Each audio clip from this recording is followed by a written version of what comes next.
Les trois faisceaux là, nous éclairaient là, vraiment là, à grandeur. Là. Ça bougeait d'une manière radicalement différente des étoiles et des planètes. C'était quelque chose de très, très différent. Si on fait le décompte des observations d'OVNI dans le monde, on parle de centaines de millions de cas. En juillet 1982, 3 jeunes campeurs pourchassent un animal qui les a réveillés au milieu de la nuit. Mais les chasseurs amateurs deviennent rapidement le gibier. Un soir de 1996, les autorités du Yukon sont inondées d'appels. Village après village, des dizaines de témoins rapportent avoir vu un ovni dans le ciel. En 1961, un couple quitte Montréal pour retourner à Portsmouth. Une lueur étrange dans les montagnes blanches effacera tous leurs souvenirs de cette nuit terrifiante. Les visiteurs, à dossier mystère.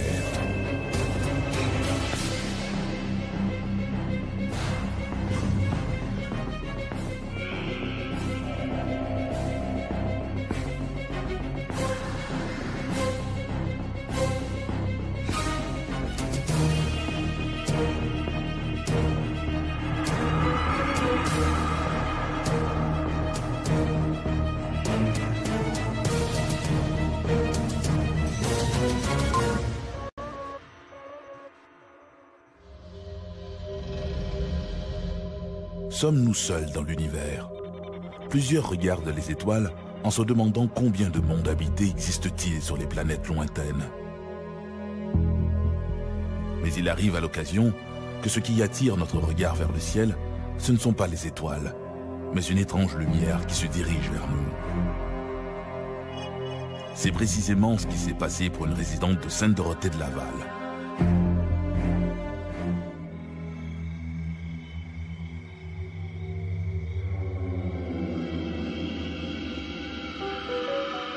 Vu la température chaude des derniers jours, les jeunes ont choisi de camper dans la cour. Mais ils ont décidé de monter leur tente trop tardivement et maintenant les 3 jeunes ont de la difficulté à trouver le sommeil. Le moindre bruit les distrait. Le vent dans les épis de maïs tout autour, un chien qui jappe au loin, une voiture qui course dans la nuit. Bientôt, ils entendent un bruit plus insolite. Un bip-bip électronique. Une curieuse fréquence inexplicable, un bruissement dans les épis de maïs, attire maintenant toute leur attention. Le trio sort de la tente, armé de lampes de poche. Il y a un animal dans le champ près de leur tente. Un grand animal, croit-il. Crampe au ventre, apeuré mais déterminé, ils se dirigent vers le bruit, leurs lampes de poche balayant dans toutes les directions. Tout à coup, ils aperçoivent une silhouette qui s'enfuit. Les jeunes réalisent que la situation a quelque chose d'irréel. Ils prennent leurs jambes à leur cou et foncent vers la maison. C'est à ce moment-là qu'ils voient leur mystérieux gibier. Un visiteur qu'ils auront bien du mal à décrire à leur mère.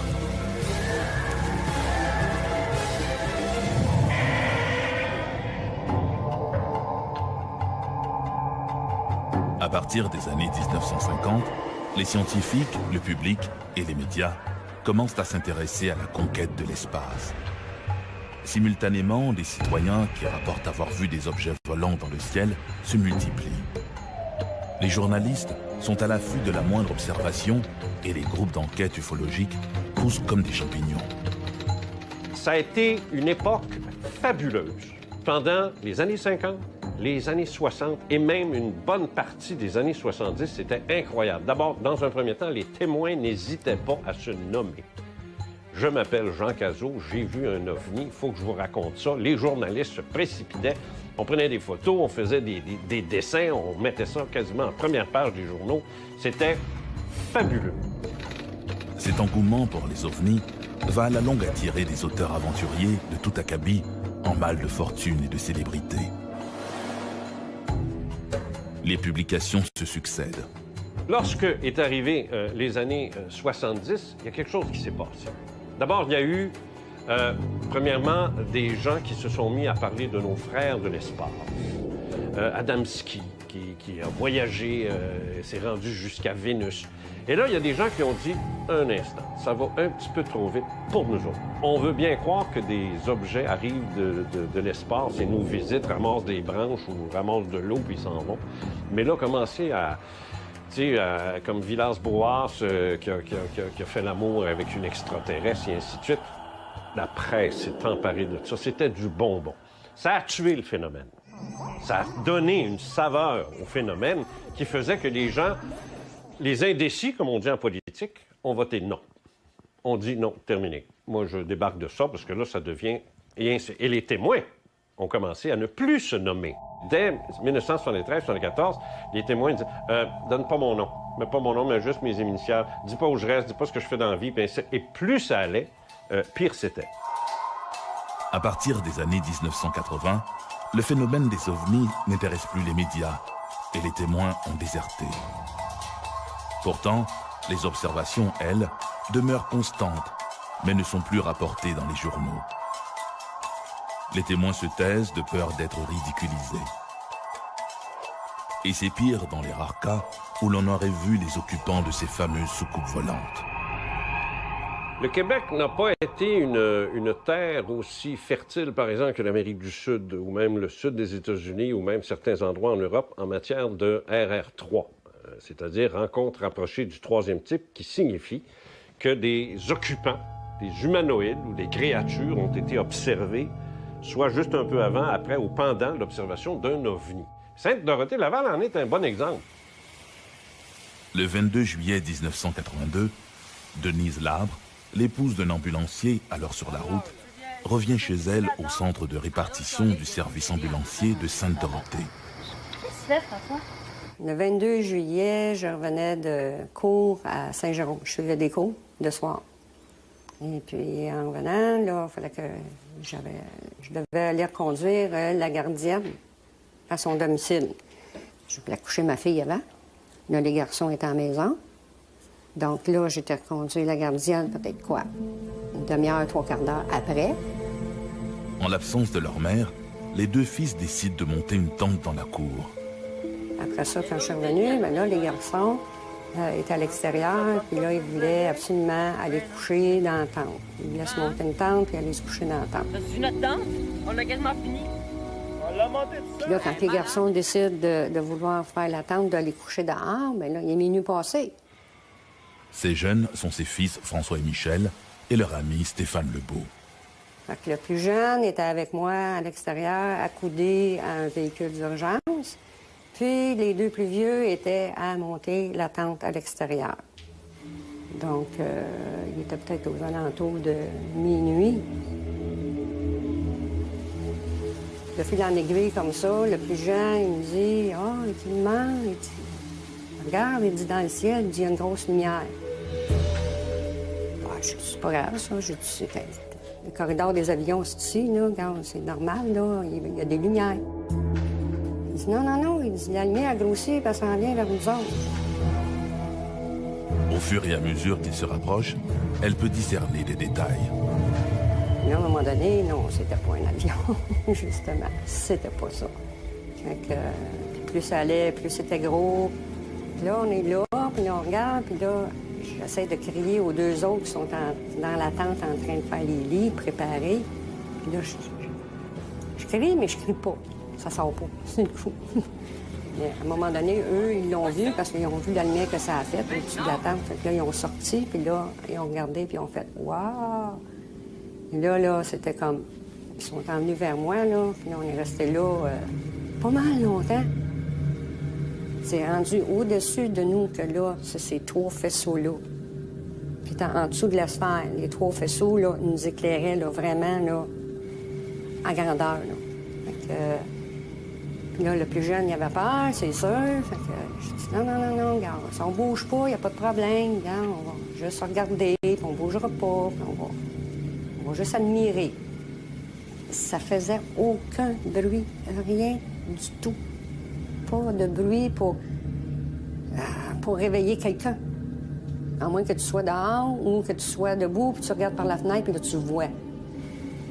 Fait qu'en fin de compte, Là, à un moment donné, ça a commencé à plus bifurquer vers la droite. Puis là, quand ça a parti dans un ruisseau, puis ça a parti au-dessus. Il y avait des logements, des 3 logements sur le côté de droite. Ça a parti au-dessus des logements. Donc là, j'ai dit aux plus jeunes, j'ai dit, t'as trop peur, tu veux pas aller coucher dans la tente? Viens-t'en avec moi dans la maison. Donc là, le plus jeune, il dit, non, il dit, je vais être correct, je vais aller coucher dans la tente. J'ai dit, de toute façon, je vais laisser la porte débarrée. Parce que si vous avez besoin d'aller au petit coin ou vice-versa, ou si vous avez trop froid, vous voulez vous coucher dans vos lits, il n'y a pas de problème. Donc, ils ont dit, non, c'est correct, OK, on va aller coucher dans la tente.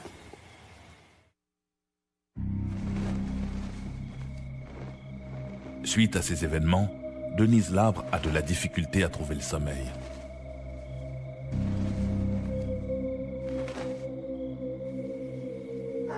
Étendus sur leur sac de couchage, les jeunes s'interrogent sur cet objet mystérieux. Tout le monde finit malgré tout par s'endormir. Vers 3 heures du matin, les garçons entendent des bruits curieux, comme des bip-bip électroniques.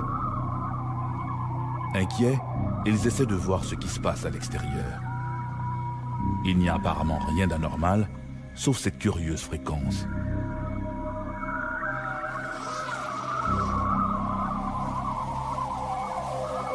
Ils s'aventurent dans le champ de maïs, et c'est là qu'ils croient apercevoir une ombre étrange qui les saisit.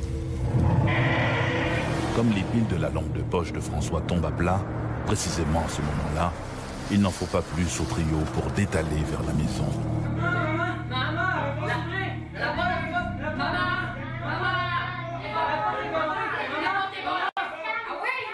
Quand ils sont rentrés, ils ont dit « Man, t'as pas débarré la porte elle ne voulait pas s'ouvrir. » Donc là, j'ai dit, sur l'effet de la panique, t'essayes d'ouvrir une porte, tu penses qu'elle est barrée, mais elle n'est pas.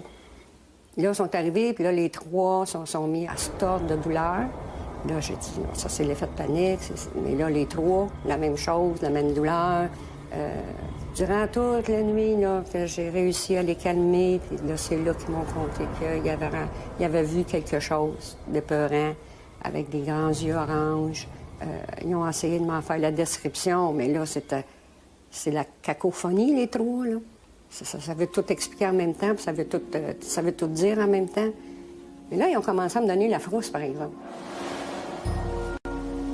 C'est seulement que le lendemain qu'on a décidé de communiquer avec le corps policier.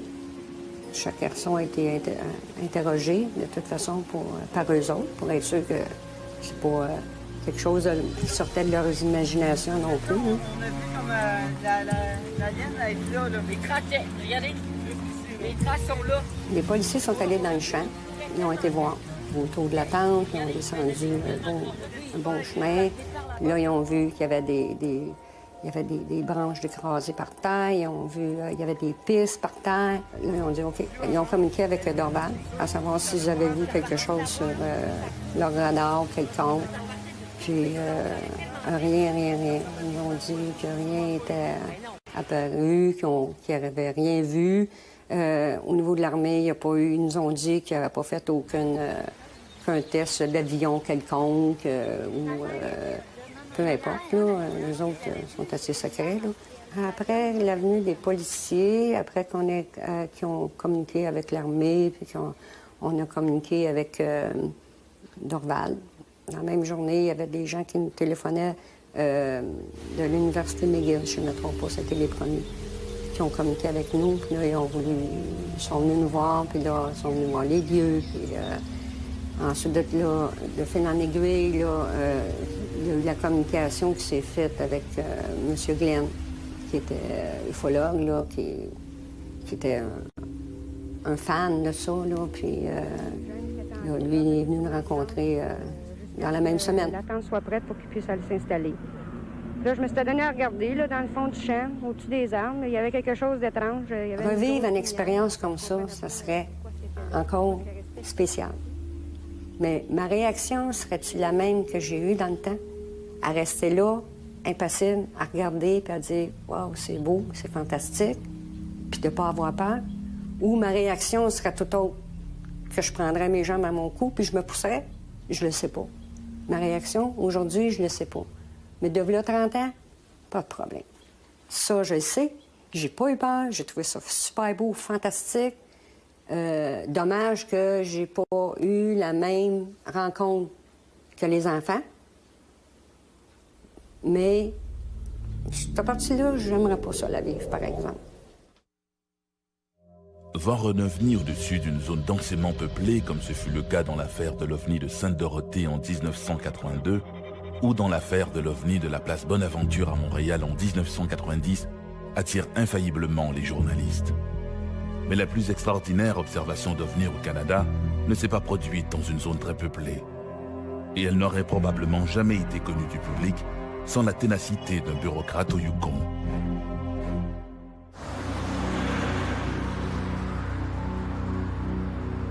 Un couple roule sur l'autoroute 2, l'autoroute du Klondike, juste à la sortie de Pelly Crossing. Soudain, ils remarquent toute une série de lumières blanches et oranges qui se déplacent en groupe. Au début, les témoins pensent à plusieurs avions volants en formation. Mais au fur et à mesure que les lumières se rapprochent, ils comprennent qu'ils n'ont pas affaire à un groupe d'objets, mais à un seul engin muni de lumière tout autour de sa partie centrale. L'engin se déplace trop lentement pour être un aéronef conventionnel. Pour mieux jauger ses mouvements, les témoins se rangent sur le bas-côté de la route. L'objet inconnu traverse l'horizon juste devant eux. Il est immense, plus grand qu'un jumbo jet. On dirait une espèce de sphère aplatie. Les témoins n'ont jamais rien vu de tel. Et ils ne sont pas les seuls. En cette soirée du 11 décembre 1996, ils seront des dizaines à observer cet engin inconnu. Un engin que l'on croirait sorti tout droit du film, La rencontre du troisième type. Le 11 décembre 1996, 4 personnes roulent en direction nord, près du village de Carmack, au Yukon. Il est un peu plus de 19 heures. C'est à ce moment-là qu'ils observent une série de lumières inhabituelles qui traversent le ciel. Ils ont l'impression que ces lumières sont accrochées à un objet gigantesque et sombre dont ils ne devinent que la silhouette. À quelques kilomètres de là, à Carmack, un autre groupe de gens s'installe pour regarder la télévision. L'un d'eux remarque, par la grande baie vitrée, la présence d'un chapelet de lumière rouge, jaune et orange. Au nombre des témoins, 2 jeunes enfants regardent le spectacle, convaincus qu'il s'agit du Père Noël et de ses rennes volants. L'un des cas les mieux documentés de l'histoire canadienne s'est produit en décembre 1986. Ce qu'il y a de remarquable, c'est qu'autant de gens aient vu un objet franchement inhabituel, et mieux encore, que tous ces témoins l'aient observé indépendamment les uns des autres. Une femme et son frère roulent le long de la Klondike Highway quand ils aperçoivent au loin des lumières qui évoluent en silence dans le ciel. Je revenais de Whitehorse avec mon frère et nous approchions de la route de Pelly, à quelques kilomètres de Pelly. Lorsqu'il a regardé de côté et s'est exclamé « Holy shit !» Il regardait vers le ciel, alors j'ai suivi son regard et j'ai aperçu une sorte d'amas d'étoiles et j'ai immédiatement réalisé qu'il s'agissait d'un vaisseau. En fait, ça voyageait à très, très basse vitesse et je pouvais l'apercevoir au-dessus des collines qui passaient devant la Grande Ourse. C'était de la même taille que la Grande Ourse. À peu près au même moment, un autre automobiliste s'arrête dans l'accotement afin de pouvoir mieux observer le phénomène lumineux auquel il assiste depuis déjà quelques minutes. L'objet, qui passe bientôt au-dessus de l'homme, ne présente qu'une structure lisse, sans renflement ni aspérité. Seule cette puissante lumière blanche est visible sous la base.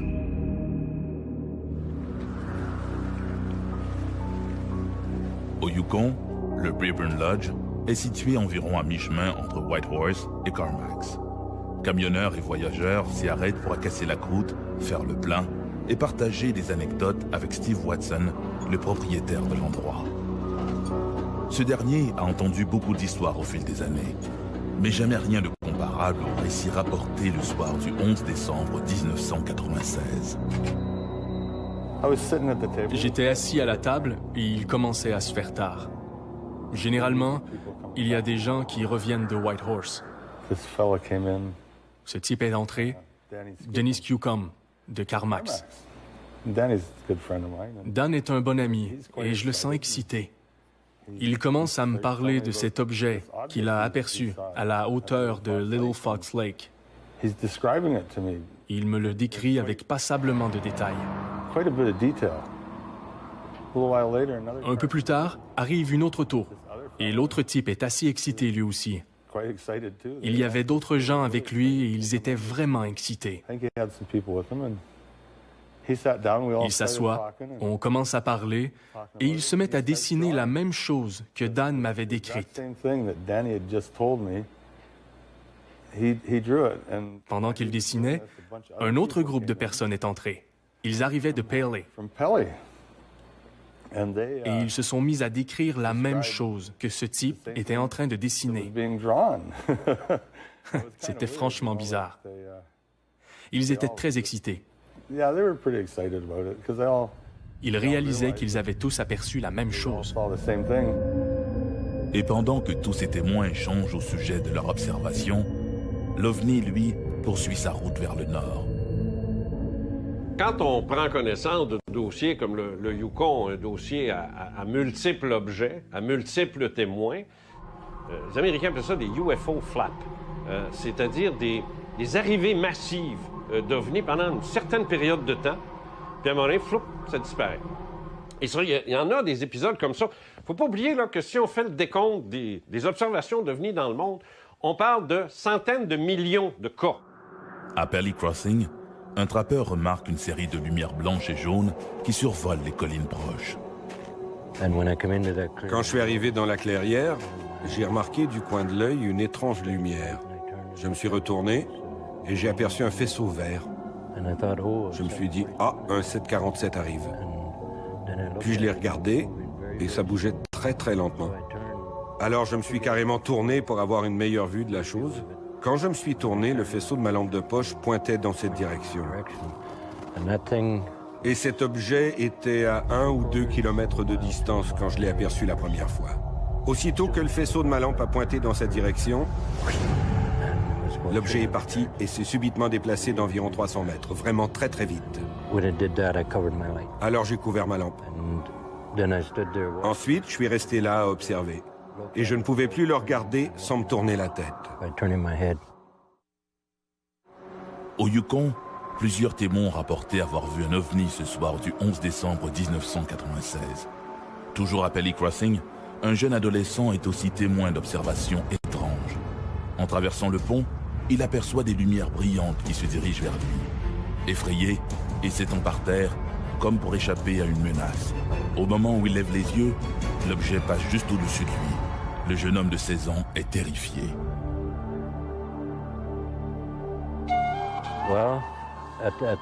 À ce moment, j'étais surtout émerveillé. Cette chose pouvait bouger en silence. Aucun bruit de moteur, comme si ça flottait. Et d'après ce que je comprends de l'aérodynamique, on ne peut pas faire ça. Alors je me suis dit, c'est fabuleux. Puis après que j'ai quitté le lieu, je me suis dit, pourquoi est-ce que j'ai caché le faisceau de ma lampe? J'aurais peut-être pu monter là-dedans et leur rendre visite. Je dirais que nous l'avons observé durant quelques minutes, puis les lumières ont fait bling, bling, bling sur différentes sections du vaisseau spatial, puis il est disparu. On ne pouvait plus le voir du tout. Et nous n'avons rien entendu.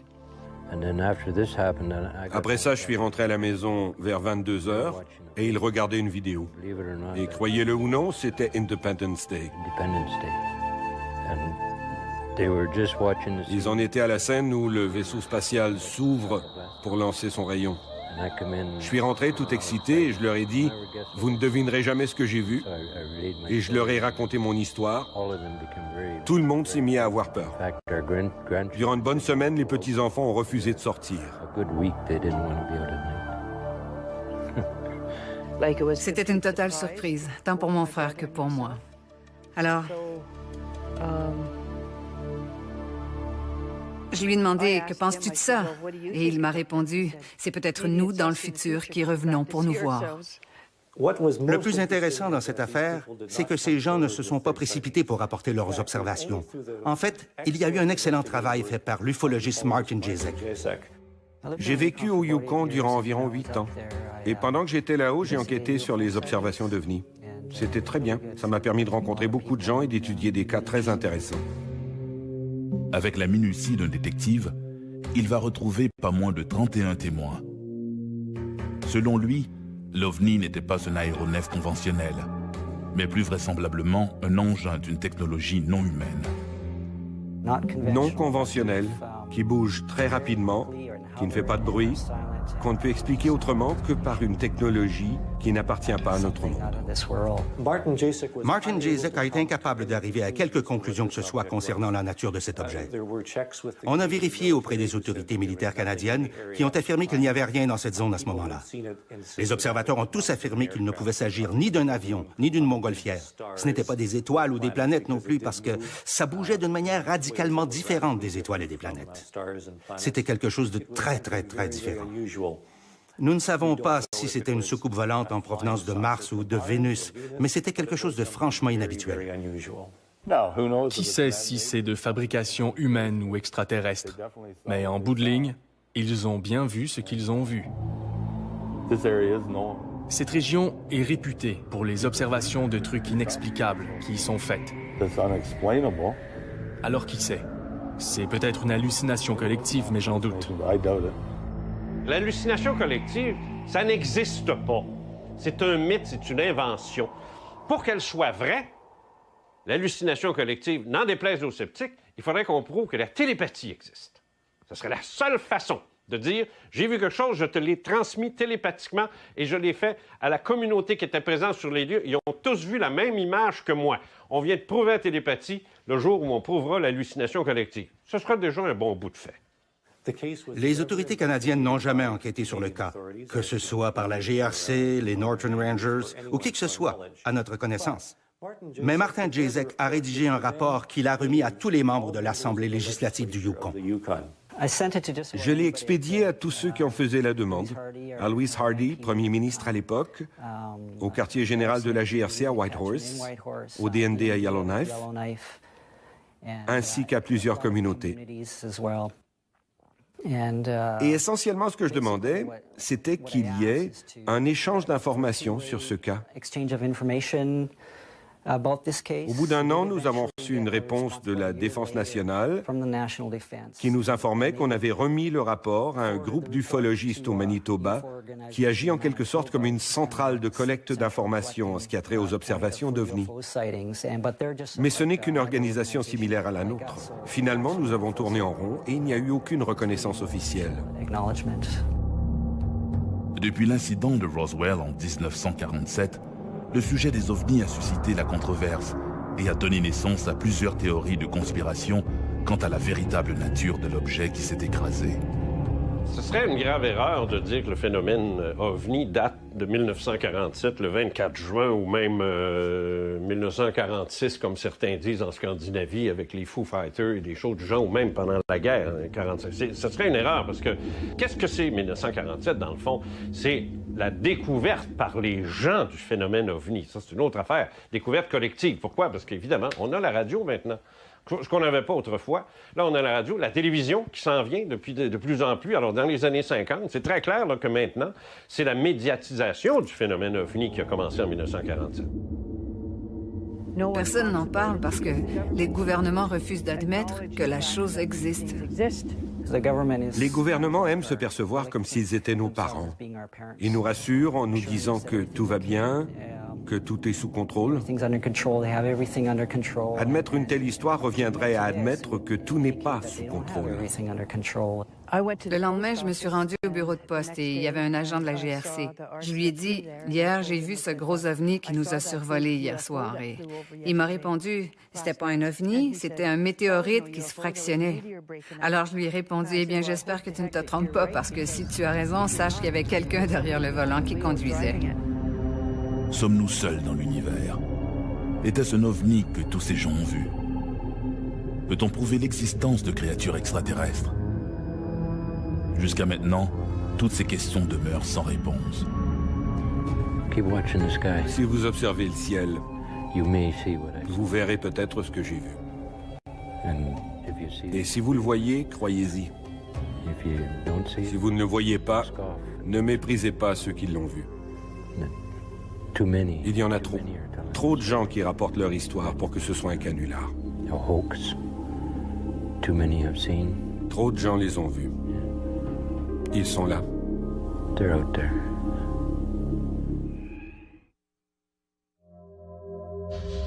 3 millions d'Américains croient avoir vécu une expérience insolite, suggérant qu'ils auraient peut-être été enlevés par des extraterrestres. Mais comment cette hystérie collective a-t-elle commencé? Pour le savoir, il faut retourner au premier chapitre, au premier enlèvement, l'affaire Betty et Barney Hill.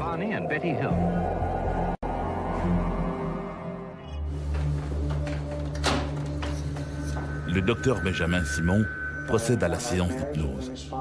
Son patient, Barney Hill, consulte depuis quelque temps avec sa femme Betty, car le couple vit des difficultés sans arriver à mettre le doigt sur le problème. Chacun est donc hypnotisé individuellement.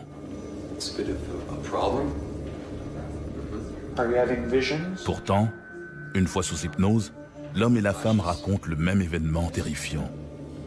Un enlèvement extraterrestre que le docteur Benjamin Simon a peine à croire.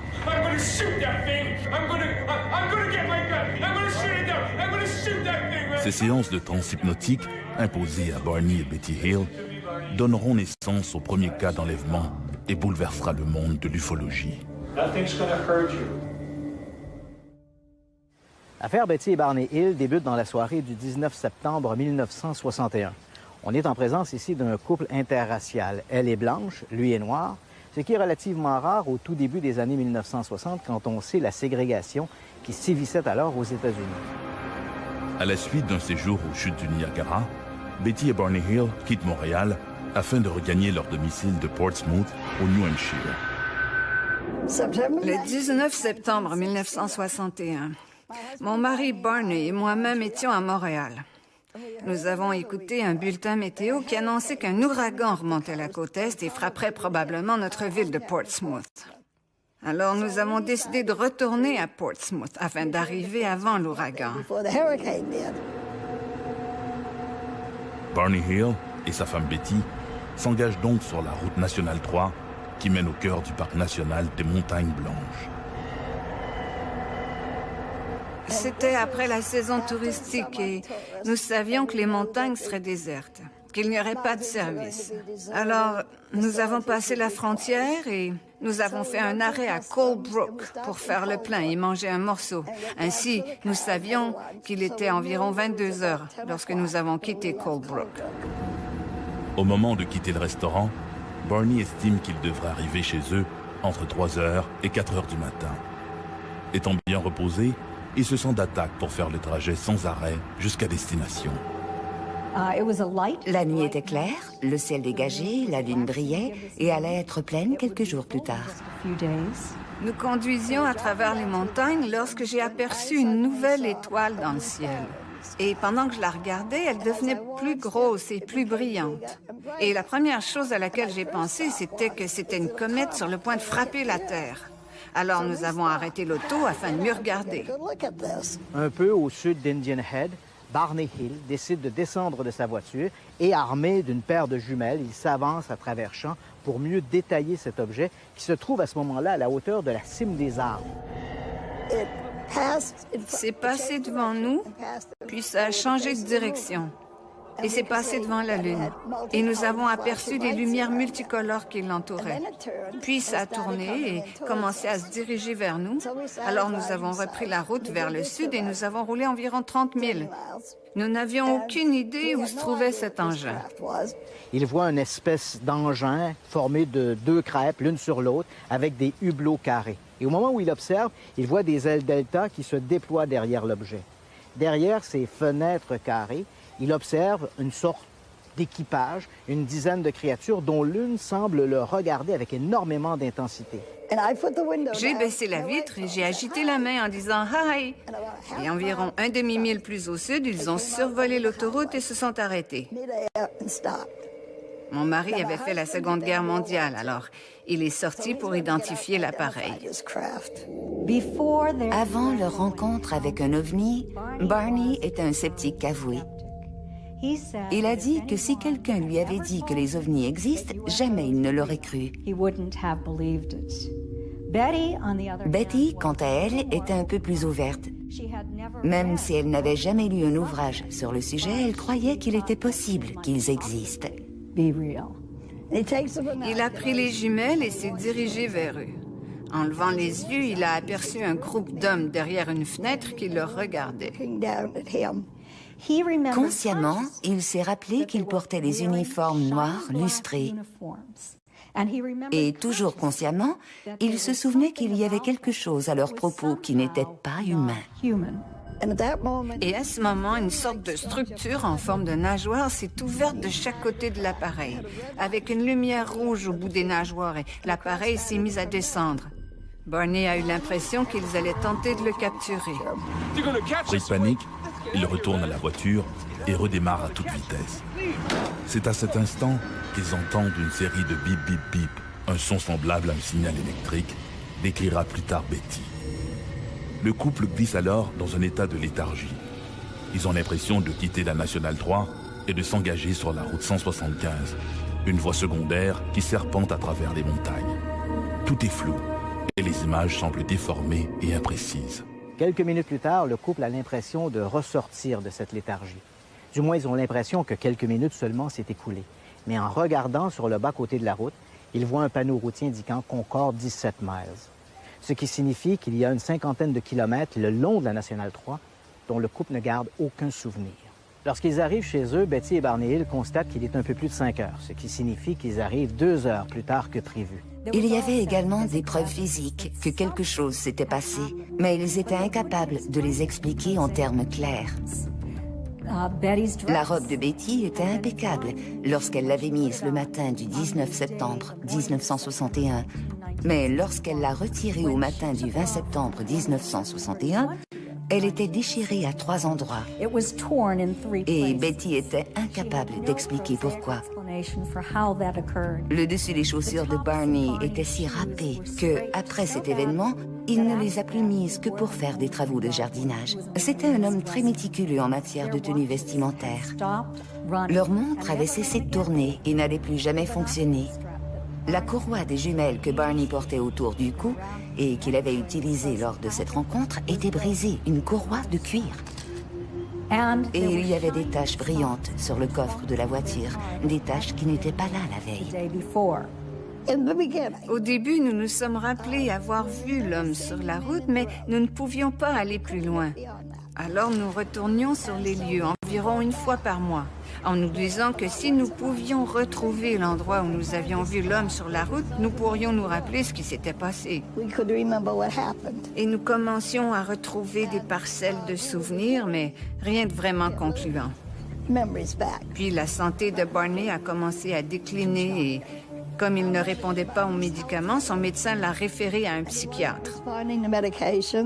Et un jour, Barney lui a raconté que nous roulions au nord, dans les montagnes, en recherchant notre endroit, et que nous avions rencontré toutes sortes de gens qui avaient eu diverses sortes d'observations d'ovnis, mais personne ne savait où était cette montagne. Alors il nous a référés au docteur Ben Newman Simon de Boston. Et nous avons commencé des séances d'hypnose médicale. Quand l'affaire Betty Hill est sortie, en même temps, on a découvert, un peu trop tôt, je dirais, dans l'histoire de l'ufologie, on a découvert aussi la capacité, par l'hypnose, d'aller chercher des informations qui manquaient. Ben Simon a hypnotisé Betty et Barney Hill séparément. Et à la fin de chaque session, il leur imposait une forme d'amnésie. Pendant que l'un se faisait hypnotiser, l'autre attendait dans une chambre insonorisée où un air de musique classique jouait à tue-tête. De cette manière, Il s'assurait qu'il ne pouvait y avoir aucune contamination de l'information entre les deux. I want to wake up. You're not going to wake up. You're in deep sleep. You're comfortable, relaxed. This is not going to trouble you. This creature, this leader is telling me something. How? How's he getting it to you? I can see it in his face. Do you see his lips move? Yes. No, his lips aren't moving. He's looking at me. What did he tell you? Stay there and keep looking. Just stay there, he's saying to me. It's pounding in my head. Just don't pull the binoculars away. God, give me strength. All right. Pull them down. Run! Pull these binoculars down and run! God! All right. Calm down. Calm down. En psychiatrie moderne, il est clair, entendu, que personne ne peut faire le même rêve. En même temps, en tout cas. Impossible. Betty et Barney Hill ont raconté sous hypnose exactement le même scénario, la même chose, le même endroit, le même personnage, les mêmes événements, les mêmes émotions. Et le transfert d'informations s'est fait sous hypnose et non pas à l'état d'éveil, et séparément. Alors, il est très clair, c'est un des plus beaux cas, c'est sûr, il est très clair qu'ils ont vraiment vécu quelque chose.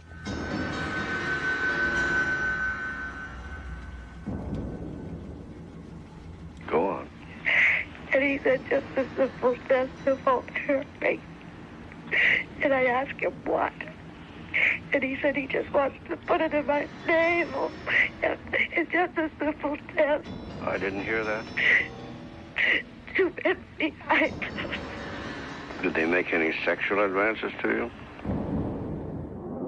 Nous avons vu ce que nous avons pris pour le coucher de la Lune. Puis nous avons vu un groupe d'hommes sur la route qui nous barrait le chemin. Il a arrêté la voiture et le moteur s'est étouffé. Ils se sont approchés, nous ont fait sortir de la voiture et ont emprunté un sentier dans les bois. Tout ce qu'ils voulaient faire, c'était un simple test afin de découvrir à quel point génétiquement nous étions semblables. Sitôt ce test terminé, nous pourrions repartir vers l'auto. Ces créatures mystérieuses auraient notamment fait un prélèvement de sperme sur Barney en utilisant une espèce de bol métallique. Quant à Betty, elle aurait subi un mystérieux test de grossesse, test qui consistait à introduire une longue aiguille dans son nombril. À bord du vaisseau, l'examinateur médical a sorti une très longue aiguille, du type de celle qu'on utilise aujourd'hui pour une laparoscopie ou une amniosynthèse. Et cette aiguille a été enfoncée dans l'abdomen de Betty, provoquant une douleur atroce. De fait, même sous hypnose, le souvenir lui a créé un tel traumatisme que le docteur Ben Simon a dû mettre fin prématurément à la session. À l'homme, je lui ai dit « Je sais que vous n'êtes pas de cette planète. D'où venez-vous » Et il m'a montré une carte des étoiles. Personne n'a réellement examiné cette carte des étoiles autant que cette femme brillante et extraordinaire, originaire de l'Ohio, Marjorie Fishted, qui l'a étudiée durant 4 ans. Elle avait prévu qu'elle aurait à jongler avec plusieurs hypothèses en étudiant la carte que Betty avait dessinée, suite à une suggestion post-hypnotique de la part du Dr Ben Simon. Comme je le disais, elle s'attendait à se retrouver face à plusieurs hypothèses, mais au bout du compte, il n'y en avait qu'une seule. Ensuite, ils ont amené Barney dehors, puis je me suis rendue à la voiture et nous avons regardé l'engin partir. Il s'est élevé, puis il est disparu. Lorsqu'on observe réellement les preuves, je ne crois pas qu'on puisse dire que Betty et Barney n'ont pas été enlevés. Il y a simplement trop de preuves qu'ils l'ont été. Il nous avait dit qu'il allait nous faire tout oublier. Je lui ai répondu, vous n'y arriverez pas avec moi. D'une manière ou d'une autre, je vais me rappeler. Et je l'ai fait. Mais si ça avait pu arriver dans les années 70, je pense que ça aurait grandement aidé l'ufologie. Là, ça s'est perdu. Parce qu'après Hills, on n'a plus entendu parler de rien. Chaque année, on enregistre des dizaines de récits d'observations d'OVNI impossibles à associer à un phénomène météo connu ou à un nouveau prototype militaire. Ces témoignages défient toute explication rationnelle. Pour ces témoins, la question est maintenant de savoir combien de mondes lointains ont déjà pris contact avec nous. Si nous avons déjà été visités, nous l'avons été par qui ?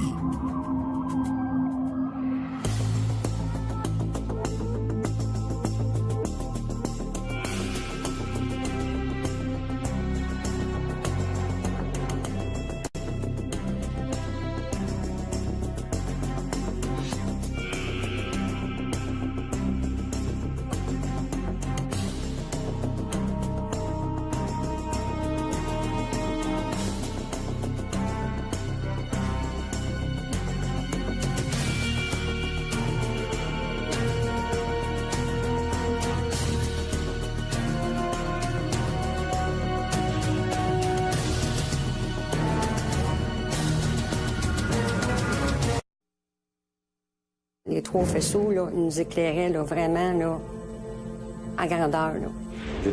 Ça bougeait d'une manière radicalement différente des étoiles et des planètes. C'était quelque chose de très, très différent. Si on fait le décompte des observations d'OVNI dans le monde, on parle de centaines de millions de cas. En juillet 1982, 3 jeunes campeurs pourchassent un animal qui les a réveillés au milieu de la nuit. Mais les chasseurs amateurs deviennent rapidement le gibier. Un soir de 1996, les autorités du Yukon sont inondées d'appels. Village après village, des dizaines de témoins rapportent avoir vu un ovni dans le ciel. En 1961, un couple quitte Montréal pour retourner à Portsmouth. Une lueur étrange dans les montagnes blanches effacera tous leurs souvenirs de cette nuit terrifiante. Les visiteurs, à dossier mystère.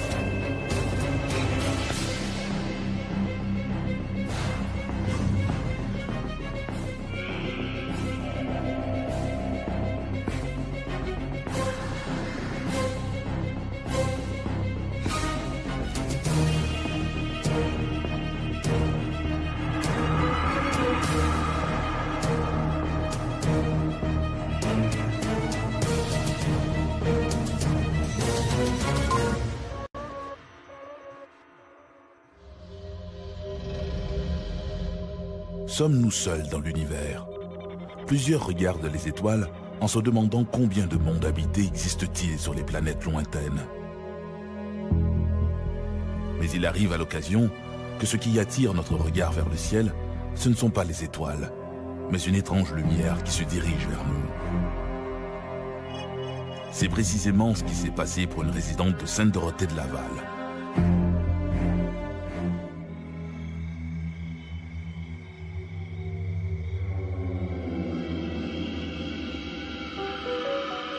Vu la température chaude des derniers jours, les jeunes ont choisi de camper dans la cour. Mais ils ont décidé de monter leur tente trop tardivement, et maintenant les 3 jeunes ont de la difficulté à trouver le sommeil. Le moindre bruit les distrait. Le vent dans les épis de maïs tout autour, un chien qui jappe au loin, une voiture qui course dans la nuit. Bientôt, ils entendent un bruit plus insolite.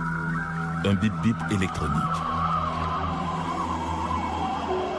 Une curieuse fréquence inexplicable, un bruissement dans les épis de maïs, attire maintenant toute leur attention. Le trio sort de la tente armé de lampes de poche. Il y a un animal dans le champ près de leur tente. Un grand animal, croit-il. Crampe au ventre, apeuré mais déterminé, ils se dirigent vers le bruit, leurs lampes de poche balayant dans toutes les directions. Tout à coup, ils aperçoivent une silhouette qui s'enfuit. Les jeunes réalisent que la situation a quelque chose d'irréel. Ils prennent leurs jambes à leur cou et foncent vers la maison. C'est à ce moment-là qu'ils voient leur mystérieux gibier. Un visiteur qu'ils auront bien du mal à décrire à leur mère.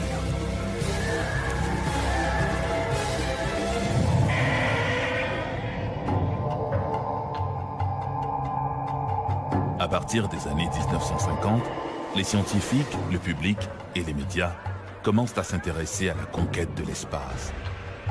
Simultanément, les citoyens qui rapportent avoir vu des objets volants dans le ciel se multiplient. Les journalistes sont à l'affût de la moindre observation et les groupes d'enquête ufologique poussent comme des champignons. Ça a été une époque fabuleuse.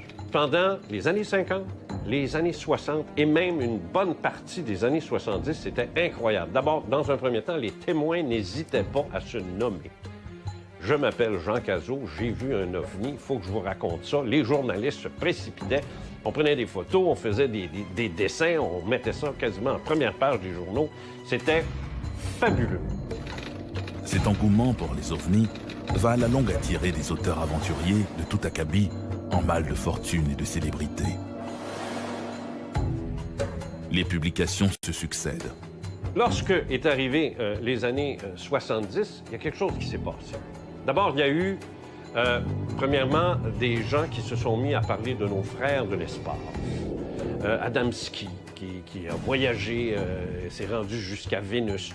Et là, il y a des gens qui ont dit, un instant, ça va un petit peu trop vite pour nous autres. On veut bien croire que des objets arrivent de l'espace et nous visitent, ramassent des branches ou ramassent de l'eau puis s'en vont. Mais là, commencer à... Tu sais, comme Villas-Boas qui a fait l'amour avec une extraterrestre et ainsi de suite. La presse s'est emparée de ça. C'était du bonbon.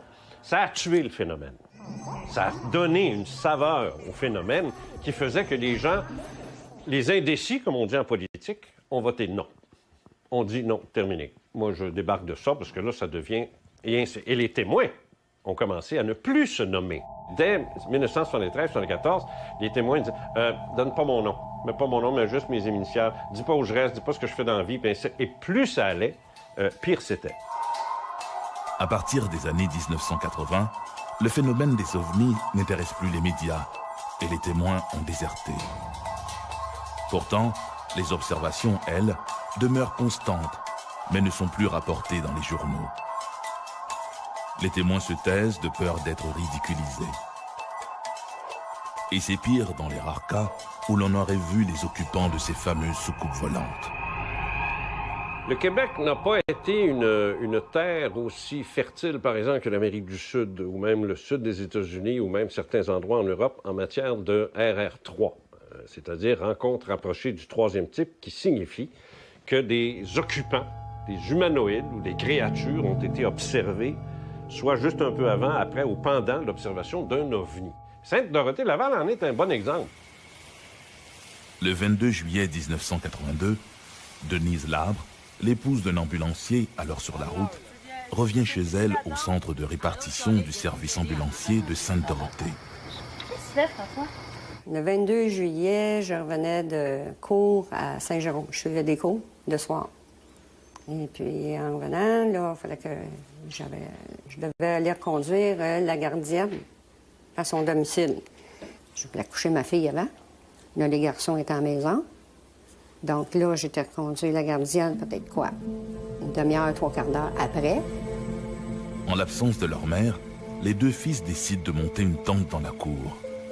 Après ça, quand je suis revenue, bien là, les garçons étaient à l'extérieur, puis là, ils voulaient absolument aller coucher dans la tente. Ils voulaient se monter une tente, puis aller se coucher dans la tente. C'est notre tente? On l'a quasiment fini. On l'a monté tout ça. Puis là, quand les garçons décident de vouloir faire la tente, d'aller coucher dehors, bien là, il est minuit passé. Ces jeunes sont ses fils François et Michel et leur ami Stéphane Lebeau. Fait que le plus jeune était avec moi à l'extérieur, accoudé à un véhicule d'urgence. Puis les deux plus vieux étaient à monter la tente à l'extérieur. Donc, il était peut-être aux alentours de minuit. De fil en aiguille comme ça, le plus jeune, il me dit « Ah, il demande, il dit, regarde, il dit dans le ciel, il dit, il y a une grosse lumière. » Je dis, c'est pas grave, ça. Je dis, c'est le corridor des avions, c'est ici, là. Regarde, c'est normal, là. Il y a des lumières. Il dit, non, non, non. Il dit, la lumière a grossi, puis elle s'en vient vers nous autres. Au fur et à mesure qu'il se rapproche, elle peut discerner des détails. Mais à un moment donné, non, c'était pas un avion, justement. C'était pas ça. Fait que, plus ça allait, plus c'était gros. Puis là, on est là, puis là, on regarde, puis là, j'essaie de crier aux deux autres qui sont dans la tente en train de faire les lits, préparés. Puis là, je crie, mais je crie pas. Ça sort pas. C'est le coup. Mais à un moment donné, eux, ils l'ont vu parce qu'ils ont vu la lumière que ça a fait au-dessus de la tente. Fait que là, ils ont sorti, puis là, ils ont regardé, puis ils ont fait « Wow! » Et là, c'était comme... Ils sont venus vers moi, là, puis là, on est resté là pas mal longtemps. C'est rendu au-dessus de nous que là, c'est ces 3 faisceaux-là. Puis en dessous de la sphère, les 3 faisceaux, là, nous éclairaient, là, vraiment, là, en grandeur, là. Fait que, puis là, le plus jeune, il avait peur, c'est sûr. Fait que j'ai dit non, regarde, si on bouge pas, il n'y a pas de problème. Regarde, on va juste regarder, puis on bougera pas, puis on va juste admirer. Ça faisait aucun bruit, rien du tout. Pas de bruit pour réveiller quelqu'un. À moins que tu sois dehors ou que tu sois debout, puis tu regardes par la fenêtre, puis là, tu vois. Fait qu'en fin de compte, là, à un moment donné, ça a commencé à plus bifurquer vers la droite. Puis là, quand ça a parti dans un ruisseau, puis ça a parti au-dessus, il y avait des logements, les 3 logements sur le côté de droite. Ça a parti au-dessus des logements. Fait que là, j'ai dit au plus jeune, j'ai dit, t'as trop peur, tu veux pas aller coucher dans la tente? Viens-t'en avec moi dans la maison. Fait que là, le plus jeune, il dit non, il dit, je vais être correct, je vais aller coucher dans la tente. J'ai dit, de toute façon, je vais laisser la porte débarrée. Parce que si vous avez besoin d'aller au petit coin ou vice-versa, ou si vous avez trop froid, vous voulez vous coucher dans vos lits, il n'y a pas de problème. Fait qu'ils ont dit, non, c'est correct, OK, on va aller coucher dans la tente.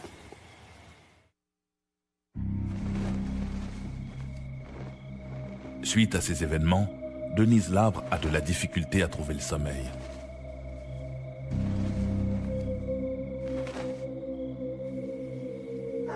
Étendus sur leur sac de couchage, les jeunes s'interrogent sur cet objet mystérieux. Tout le monde finit malgré tout par s'endormir.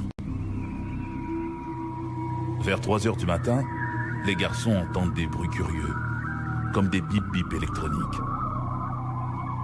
Inquiets, ils essaient de voir ce qui se passe à l'extérieur. Il n'y a apparemment rien d'anormal, sauf cette curieuse fréquence.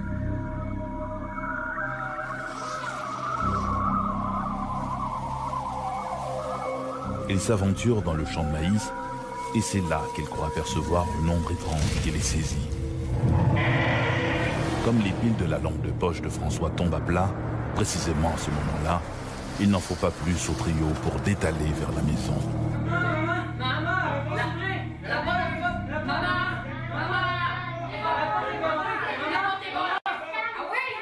Quand ils sont rentrés, ils ont dit « Man, t'as pas débarré la porte elle ne voulait pas s'ouvrir. » Donc là, j'ai dit, sur l'effet de la panique, t'essayes d'ouvrir une porte, tu penses qu'elle est barrée, mais elle n'est pas. Là, ils sont arrivés, puis là, les 3 sont mis à se tordre de douleur. Là, j'ai dit, non, ça, c'est l'effet de panique. Mais là, les 3, la même chose, la même douleur. Durant toute la nuit, là, que j'ai réussi à les calmer, puis là, c'est là qu'ils m'ont conté qu'ils avaient vu quelque chose d'épeurant, avec des grands yeux oranges. Ils ont essayé de m'en faire la description, mais là, c'est la cacophonie, les 3, là.